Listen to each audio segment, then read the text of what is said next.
All right, welcome to Paul's Garage, third installment on my 1962 Oldsmobile Starfire. Not a restoration, trying to do a revival on this thing. So in the last video, we showed that the engine was stuck and I didn't really have very good success getting that to free up. I do have it turning, but it's still very sticky. So no good. So I'm looking at options. Okay, have it rebuilt. Good news. I found another 394 Oldsmobile engine. This one's slightly different. It's, I believe, from a 1960 model, but it is still, I checked the codes on it, and it's got the 4 1/8 stamping on it. If we can just kind of get in there and show. And so I've spent several hours cleaning the gook off this thing. I got this little bit of success with the carburetor here. Wiped a lot of gook off, so just slow, menial work, you know. But I was really happy to find this engine. Before I go any further, I'd like to thank everyone for watching my channel. I overwhelmed with the number of views that we've had, and please like and subscribe, and I can continue making these videos. So I just want to give you a quick little tour then of the Oldsmobile. I think in the last video we had we were trying to turn the engine over and free it up. Well, I'm trying to go through this methodically and as cheaply as possible. That's the main thing. So trying to figure out what's maybe making this engine stick. So pulled the heads off. It's still sticky. It's made my determination. It's likely something in the bottom end, or maybe there's a broken ring. Like, until it comes apart, I'm just really not going to know. But here's what it looks like. There was a slight bit of rust down in the cylinder wall, right down in there. But I think there's more to it than that going on. So anyways, getting set up to, if you can see, I've got everything out here. So I'm going to get set up to pull this engine and transmission out. And then we're just going to put this, we're going to gamble. We're going to put this unknown engine and transmission in. But we're just going to put it in and see what we've kind of got, and kind of going to go from there. So that's really about it over here. Like I say, I've scraped off most of the gook out of this thing, but I would like to just power wash it a little bit and try and make it even a little presentable. I don't think I'll bother painting it. I'm not sure if I'll have time, but and you know, I'd spend more time with it if I knew it was good. You know, so until we get this thing in here, I'm not really worried about the smaller details, I guess. The appearance, I'm more interested in the just the functionality, trying to figure out what I've got here. So that's it for now. I'm gonna set it up, and then we're maybe gonna show you a little bit of power washing. I'm gonna continue covering up the carb and the distributor. They probably should have come right off, but as usual, I'm trying to cut corners. So anyways, hang on, maybe we'll have a little bit of a fun video in the next sequence here of power washing an engine. Hey, before I get into this wash sequence, I did forget to show you guys kind of my organizational system on taking these heads off. So I've kept all my head bolts in order, hardware in order, marked it all out, left side, right side. Here's the situation with the rockers and the push rods. So again, they're all laid out in order of where they came, you know. So cylinder 1, 3, 5, so on, 2, 4, 6, 8, everything's in place, so nothing's going to get mixed up. Maybe we will reassemble this engine at some point. I haven't really checked these heads out too careful. I haven't done like a leak down test with them, but they look pretty good, so I'm hanging on to them. Some of these little parts here are some spare stuff I got with the engine that the 394 engine that I purchased. So anyways, I just wanted to show you that. It is important when you're taking an engine apart. You got to keep everything organized. So I might have went a little more over the top than I needed to, but I think it'll pay off in the end, especially for an amateur like me. And it looks like one is where it's not supposed to, but I'm just gonna leave it there. Anyways, I'm just gonna try to soak this engine down a little bit with degreaser. I found some old oven cleaner that was lost its propellant, so I just squirted it out of the, or emptied it out of the can into my squirt bottle here. Again, keeping our costs in line. That was something that could have been thrown in the garbage by most people, but I found a little redneck method of using that up.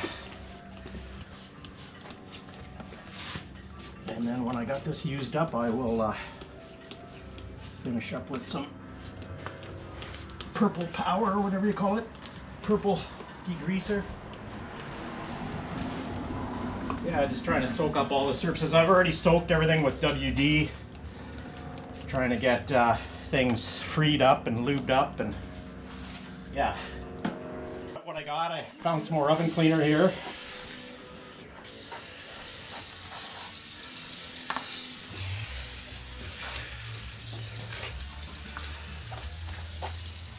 Oh yeah, that should eat. I think that's gonna eat. Let it eat on that. Ooh, that's pretty grody, eh?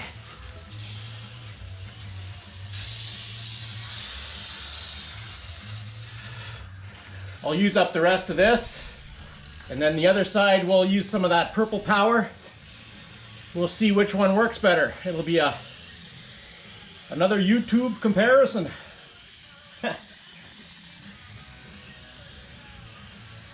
You guys can comment on which one you think is going to be better.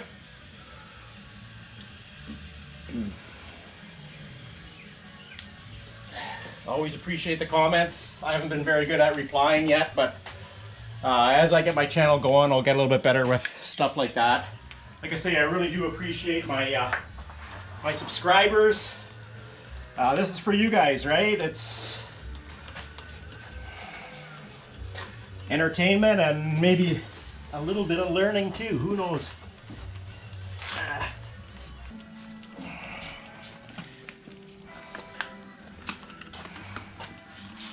At least if I have to do some work on it, or I can see where the leaks are going to be and stuff like that, right? Oh, if you guys want to comment, would you prefer me talking or uncopyrighted YouTube music? I noticed the video where I don't talk seemed to get a lot more views. You guys telling me something? That's all right. Whatever you guys prefer.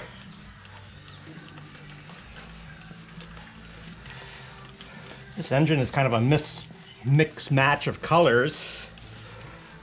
Some of these older Oldsmobile engines were painted green. Apparently the high performance models though were red. So there's some different answers about that on the internet, but I'm sticking with the red as the high performance. This one has, the heads look red, the block kind of look green, but it is the stamped with the high performance, the high compression mark on the back of it, so I'm not too sure what happened. And then these valve covers are green. I'm thinking these are not original. I did have that spare set. I don't know if anybody noticed that when I was showing my layout of the engine stuff. All right, we're gonna let that soak for a minute or two, and then we're gonna, while we're doing that, we're gonna get the power washer going. So we'll just take a little pause here.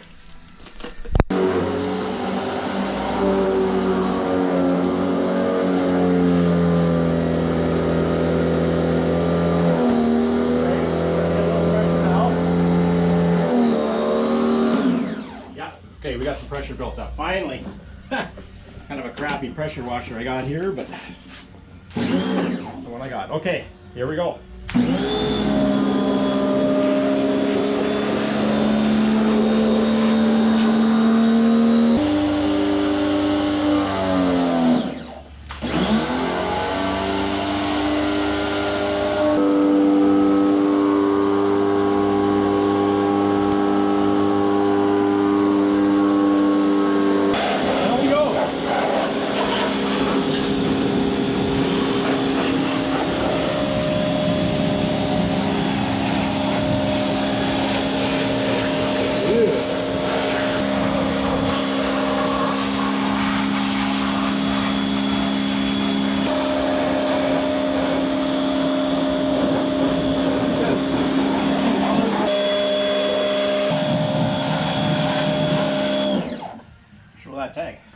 close up if you can.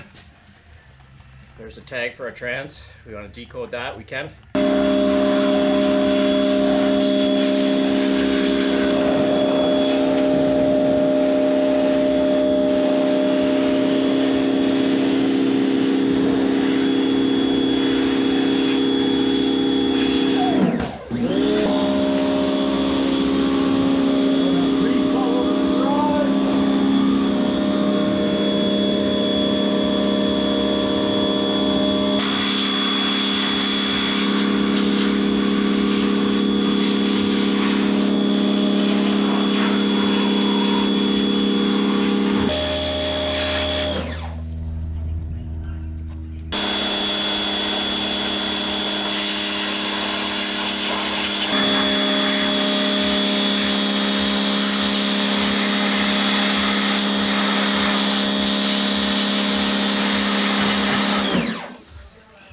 Okay, first pass.